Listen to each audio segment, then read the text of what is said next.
네, 언젠가 읽은 글입니다. 조로증에 걸린 한 아이에 대한 글입니다. 그 내용을 제가 잠깐 소개를 하면, 선천성 조로증은 몸이 빠르게 노화가 되는 질병입니다. 조로증에 걸린 아이는 일반적으로 13살 이상을 살지 못한다고 합니다.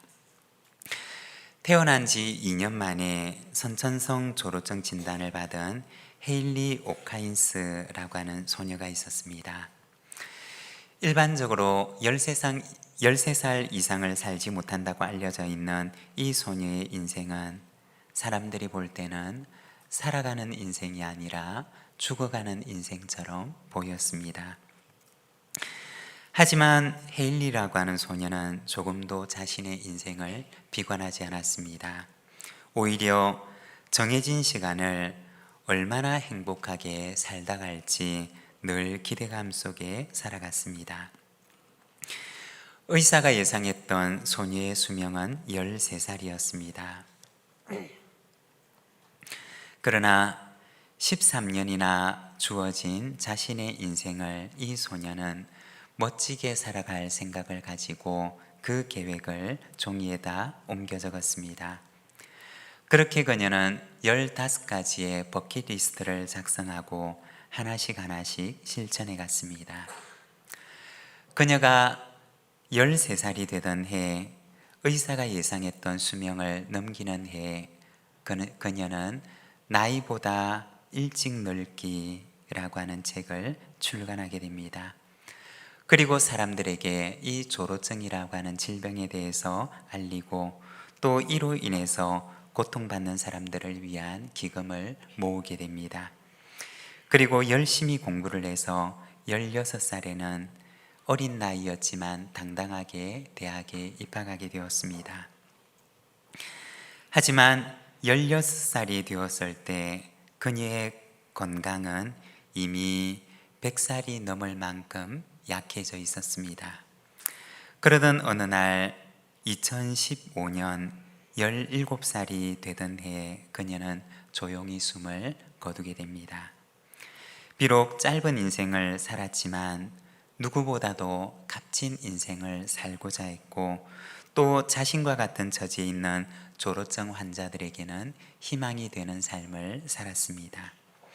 헤일리 오카인스라고 하는 소녀는 선천성 조로증에 걸린 짧은 인생을 살았지만, 그러나 의미 있고 가치 있는 삶을 살았습니다. 어쩌면 우리는 누군가보다 조금 더 긴 인생을 살아갈는지 모릅니다. 그러면 우리의 인생은 어떻게 기억되는 인생일까요?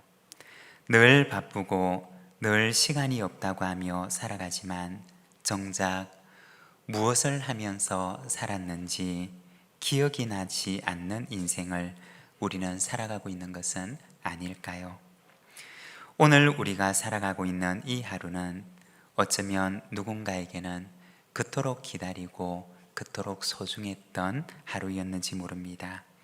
오늘 나에게 주어진 이 하루로 인해서 벅찬 감사를 드리고 이 하루를 의미 있고 가치 있게 살아가는 저와 여러분, 우리 모든 믿음의 가족들이 되시기를 바랍니다.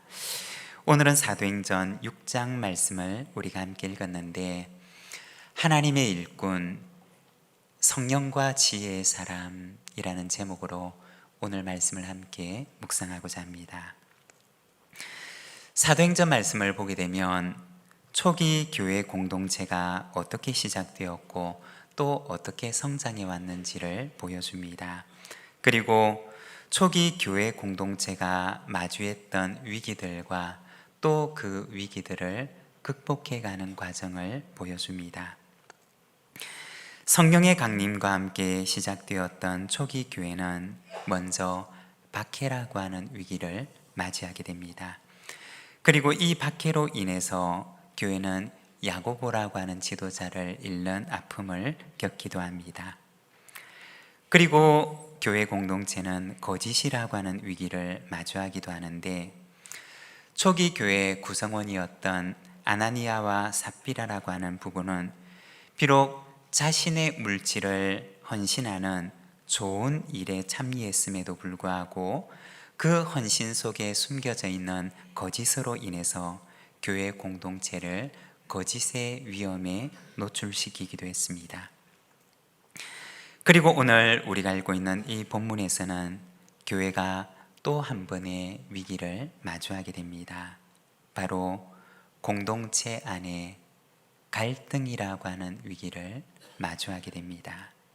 1절의 말씀을 보게 되면 그때 제자가 더 많아졌는데 헬라파 유대인들이 자기들의 과부들이 매일의 구제에 빠짐으로 히브리파 사람을 원망하니.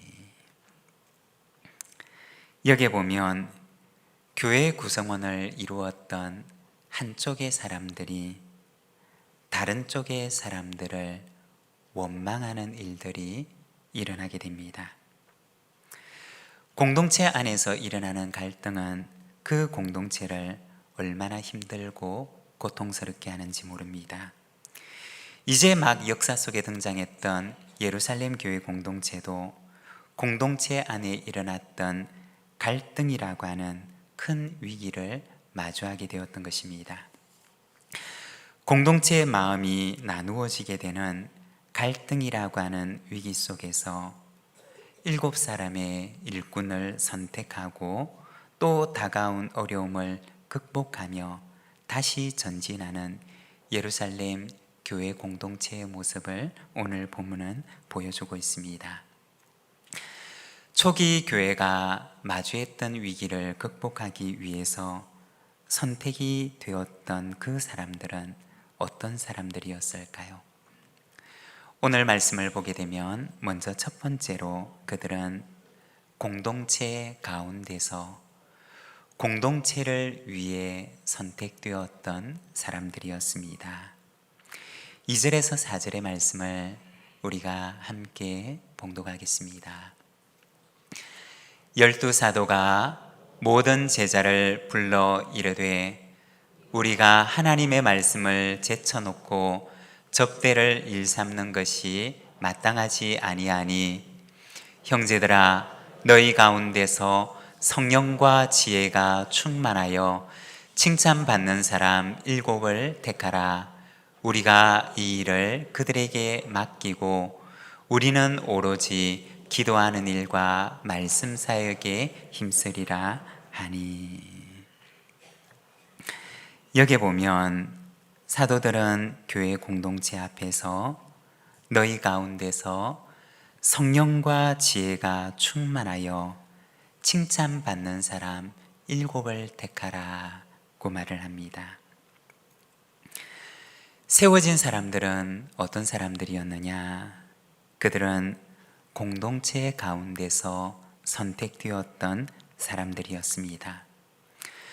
공동체 가운데서 선택되었다라고 하는 것은 공동체 안에서 같은 복음의 말씀을 가지고 양육되었던 사람을 가리키는 말입니다. 그리고 그 공동체를 돌아볼 수 있는 사람을 가리키는 말입니다. 또한 사도들과 깊은 친밀감을 가지고 사도들의 사역을 잘 도울 수가 있는 사람을 가리키는 말입니다. 당시 공동체 상황으로 돌아가 보면 예루살렘 교회 공동체를 이루었던 구성원들은 히브리파 유대인들과 헬라파 유대인들로 구성되어 있었습니다. 히브리파 유대인과 헬라파 유대인이라고 하는 말은 그들의 언어와 문화를 가리키는 말입니다. 즉 히브리파 유대인이라고 하는 것은 히브리어를 사용하는 사람들, 조금 더 정확하게 이야기를 하자면 아람어를 사용하는 사람을 가리키는 말이었습니다. 이처럼 히브리어, 아람어를 언어로 사용하고 히브리 문화 속에서 자란 사람들을 가리키는 말입니다. 그리고 헬라파 유대인이라고 하는 것은 그리스어, 즉 헬라어를 사용하고 헬라 문화 속에서 자란 사람을 가리키는 말입니다. 학자들에 따르면 그 당시 예루살렘 교회 안에는 히브리파 유대인들과 헬라파 유대인들의 비율이 약 8대 2 정도가 되었을 것이라고 이야기를 합니다. 히브리파 유대인들이 80%를 차지하고 헬라파 유대인들이 20%가 되는 공동체였던 것입니다. 언어가 다르다고 하는 것은 그 공동체가 하나가 되는데 큰 장벽이 될 수도 있었습니다. 그리고 예루살렘 교회 공동체는 이 둘 사이에 언제든지 갈등이 일어날 수 있는 소지를 다분히 담고 있었던 것입니다. 이때 초기 교회 공동체가 선택했던 사람들은 어떤 사람들이었느냐? 5절과 6절의 말씀을 보게 되면 온 무리가 이 말을 기뻐하여 믿음과 성령이 충만한 사람 스데반과 또 빌립과 브로고로와 니가노르와 디몬과 바메나와 유대교에 입교했던 안디옥 사람 니골라를 택하여 사도들 앞에 세우니 사도들이 기도하고 그들에게 안수하니라. 초기 교회는 7사람을 선택하게 되는데 스데반, 빌립, 브로고로, 니가노르, 디몬, 바메나, 니골라라고 하는 이 7사람을 선택하게 됩니다. 우리는 이 이름들을 들어도 사실은 그 분위기를 느끼기가 힘이 듭니다. 그렇지만 이 7사람들의 이름은 사실은 헬라식 이름을 가진 사람들이었습니다. 초기 교회 공동체가 상처받은 헬라파 사람들의 문제를 해결하기 위해서 그들을 위로하고 이 문제를 해결할 수 있는 헬라적 배경을 가진 사람들을 선택했던 것입니다. 이들은 어떤 사람들이었느냐? 공동체를 위해서 세워진 사람들이었습니다. 공동체를 하나 되게 하기 위해서, 그 공동체를 치유하기 위해서 상처 입은 이들을 위로하고 공동체를 다시 건강하게 세우는 일을 위해서 세움을 받았던 사람들이었던 것입니다. 여러분, 교회의 모든 직분들이 바로 그러합니다. 교회의 직분은 주님께서 주시는 직분임과 동시에 공동체를 위해서 주님께서 세우시는 직분이라는 것입니다. 이들의 세워짐을 통해서 사도들은 기도와 말씀에 더 힘을 쓸 수가 있었고, 또 이들의 세워짐을 통해서 공동체는 위로를 받게 되었고, 또 하나가 되어서 다시 건강한 공동체의 모습으로 회복할 수가 있었습니다. 여러분, 우리 교회가 이와 같이 공동체의 위로가 되고 또 공동체를 건강하게 세워나갈 수 있는 직분자들로 가득한 교회가 되기를 원합니다. 그리고 두 번째, 교회의 선택을 받은 이들은 성령과 지혜와 믿음이 충만한 사람들이었습니다. 3절의 말씀을 우리가 함께 봉독하겠습니다. 형제들아, 너희 가운데서 성령과 지혜가 충만하여 칭찬받는 사람 7을 택하라. 우리가 이 일을 그들에게 맡기고. 교회의 선택을 받아서 일꾼으로 세워지게 되는 사람들은 어떤 사람들이었느냐? 3절의 말씀을 보게 되면 성령과 지혜가 충만하여 칭찬받는 사람이라고 이야기를 합니다. 그리고 5절에 보면 믿음과 성령이 충만한 사람이라고 말을 합니다. 여기서 칭찬받는 사람이라고 이야기를 하는데, 이 칭찬을 받는다라고 하는 말은 원어 성경에 보면 헬라어로 마르튀루메누스라고 하는 단어를 사용합니다. 이 말은 증인이라고 하는 말과 같은 어원을 가지고 있는 말인데 증언하다라는 뜻을 지닌 말입니다. 다시 말해서 사람들이 이 세워지는 사람들에 대해서 이들을 증언해 줄 만큼 사람들의 신망을 받고 또 믿을 만하고 사람들의 신망이 두터운 사람을 가리키는 말입니다. 그리고 성령과 지혜가 충만한 사람이라고 이야기를 합니다. 여기서 지혜가 충만하다라고 하는 말이 나오는데 이 말의 의미를 우리가 잠깐 묵상을 해보면 출애굽기 36장에 보면 지혜로운 사람에 대해서 말씀을 합니다. 먼저 출애굽기 31장 1절에서 5절의 말씀을 보면 이렇게 말씀을 합니다. 여호와께서 모세에게 말씀하여 이르시되 내가 유다 지파 훌의 손자요 우리의 아들인 브살레를 지명하여 부르고 하나님의 영을 그에게 충만하게 하여 지혜와 총명과 지식과 여러 가지 재주로 정교한 일을 연구하여 금과 은과 노스로 만들게 하며 보석을 깎아 물리며 여러 가지 기술로 나무를 새겨 만들게 하리라. 여기에 보면 하나님께서 모세에게 성막을 지을 것을 명령하십니다. 그리고 이 일을 감당할 수 있도록 하나님께서 돕는 사람을 붙여주시는데 브살렐이라고 이름하는 사람을 붙여주십니다. 그리고 하나님께서는 이 사람에게 하나님의 영을 충만하게 부어주시는데 그는 지혜와 총명과 지식과 재주로 성막을 만들 수 있는 일을 할 수 있도록 하나님께서 그에게 하나님의 영과 지혜로 충만하게 하십니다.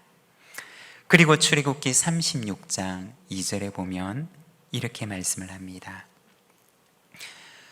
모세가 브살렐과 오홀리압과 및 마음이 지혜로운 사람 곧 그 마음에 여호와께로부터 지혜를 얻고 와서 그 일을 하려고 마음에 원하는 모든 자를 부르매. 이 출애굽기 36장에 보면 마음이 지혜로운 사람에 대해서 말을 합니다. 마음이 지혜로운 사람은 어떤 사람이냐?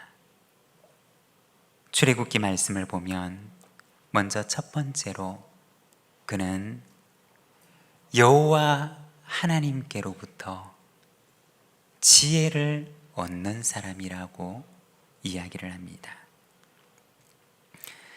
자기의 지혜를 가지고 일하는 사람이 아니라 여호와 하나님께로부터 지혜를 얻는 사람이라고 이야기를 합니다. 하나님의 성막을 만드는 일에 있어서 자신의 예전의 경험과 자신이 과거에 애굽에 있을 때 보았던 그 아름다운 모양과 문양을 생각해서 하나님의 성막을 만드는 것이 아니라 성막을 만드는 그 일을 감당하기 위해서 하나님께 지혜를 구하고 또 하나님께로부터 지혜를 얻어서 그 지혜를 가지고 성막을 만드는 일을 감당하는 사람을 말하는 것입니다. 교회 사역에 있어서도 마찬가지인데 하나님의 일꾼은 어떤 사람이냐?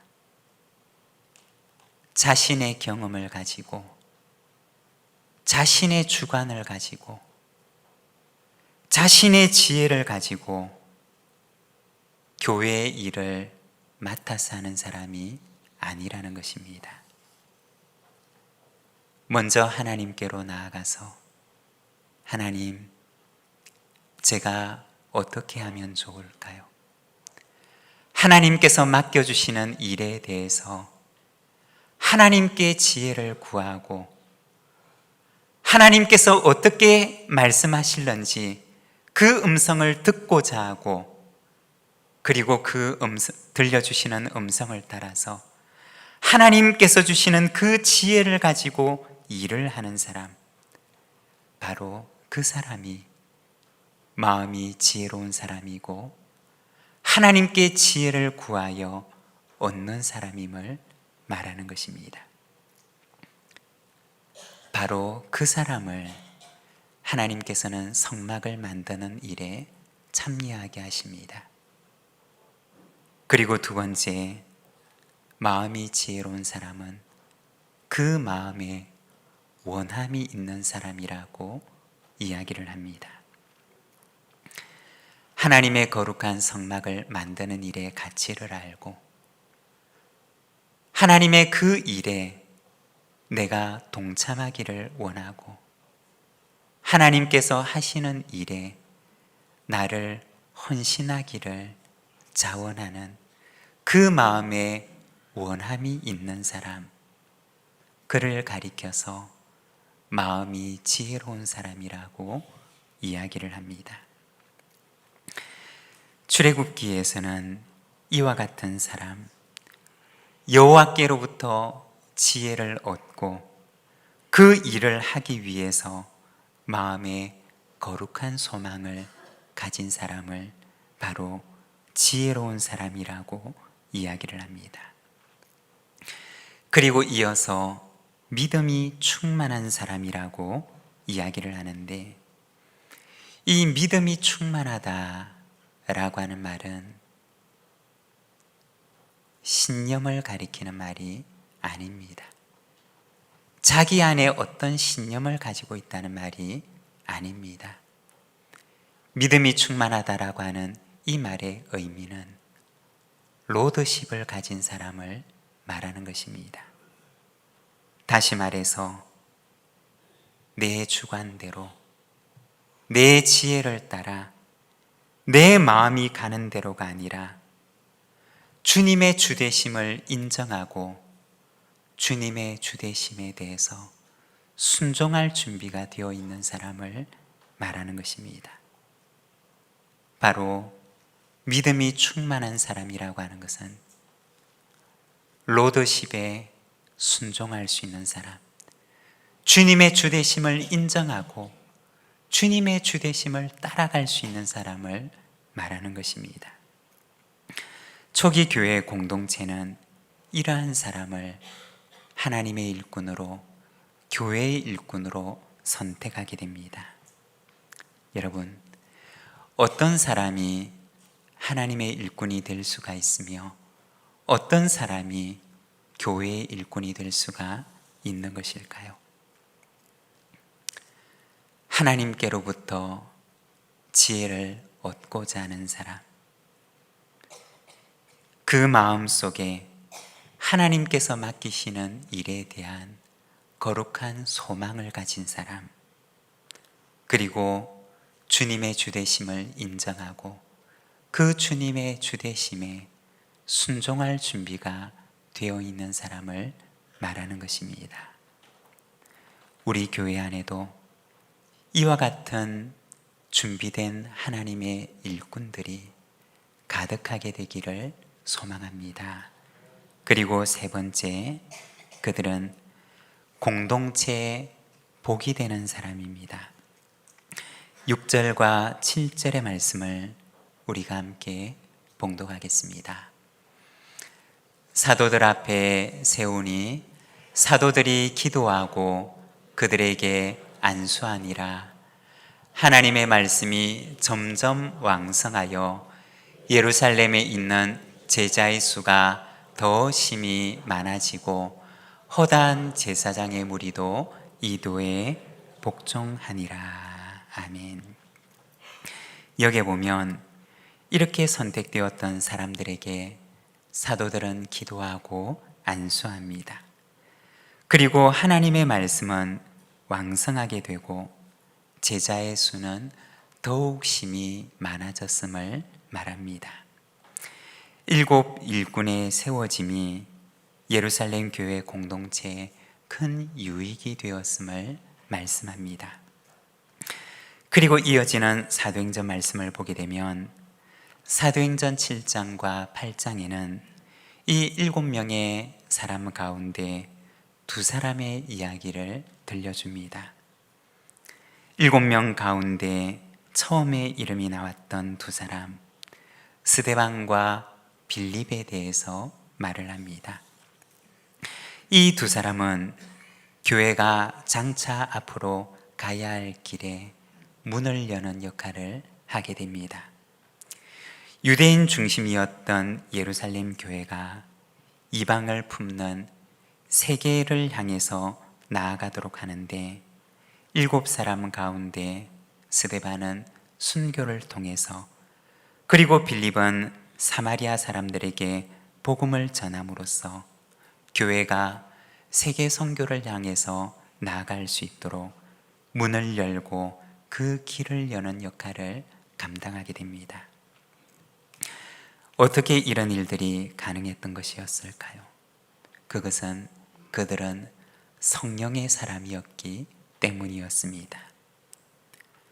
그들의 존재와 이들의 희생은 교회의 아픔이 되었고 또 그 희생은 교회의 큰 눈물이 되었지만, 그러나 이들의 존재는 교회 공동체의 복이 되었고 또 이들의 존재로 말미암아 교회 공동체는 새로운 미래를 향해서 나아갈 수가 있었습니다. 여러분, 교회의 직분은 하나님께서 공동체를 위하여 세우시는 직분입니다. 또한 이것은 성령과 믿음과 지혜가 충만할 때 감당할 수가 있는 직분이며, 또 이들은 교회 공동체에 복이 되는 사람들이었습니다. 우리 부산진교회, 그리고 우리 부산진교회 모든 직분자들이, 모든 하나님의 일꾼들이 이와 같이 공동체의 복이 되며 공동체의 미래를 열어가는, 하나님 앞에 귀하게 쓰임받는 아름다운 일꾼들이 되시기를 바랍니다. 오늘 우리에게 주신 말씀을 묵상하며 우리 함께 기도로 하나님 앞에 응답하며 나아가겠습니다.